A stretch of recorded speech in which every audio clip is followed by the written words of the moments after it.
All right, so let's look really quickly at one of the first chords that you're gonna learn, and that is gonna be the G chord.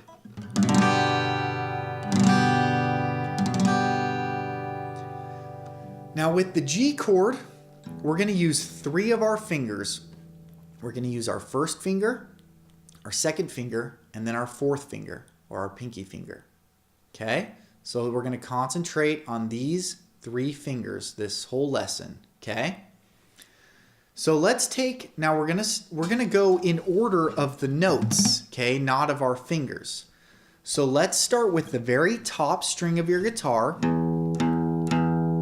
which is the one closest to you, okay, and that's called the E string.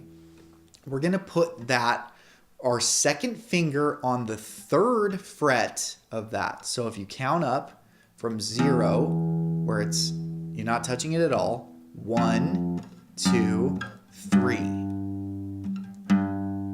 There's your 3. So we got our second finger, or our middle finger, on the 3. Now the very next string down, we're going to put our first finger on the 2.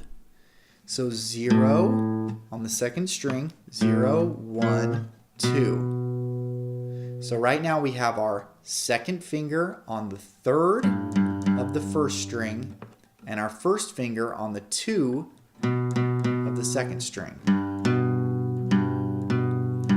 And practice playing those notes, making sure you're pushing down hard enough. Sometimes it's hard at first. Just try to get a little bit of sound. It doesn't need to sound perfect. Try to get a little bit of sound out of that. Now, the rest of the strings are going to be open, meaning we're not going to put anything on them except for the very last string. We're going to take our pinky and we're going to put it on the 3. So 0, 1, 2, 3. So it's in alignment with our second finger, which is on the 3 of the very first string. Our pinky is on the 3 of the very last string.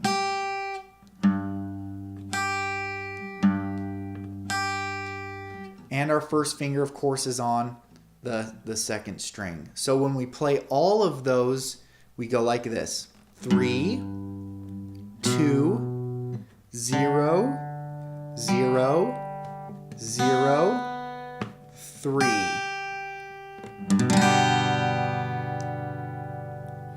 Now, when you're first doing this, you may be laying your finger, your first finger especially, I know I had trouble with this at first.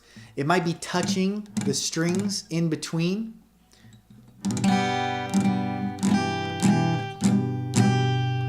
So you just need to practice keeping your fingers up off of these strings so that they can ring out. So you just need to practice not letting your first finger touch those notes. And that's your basic G chord.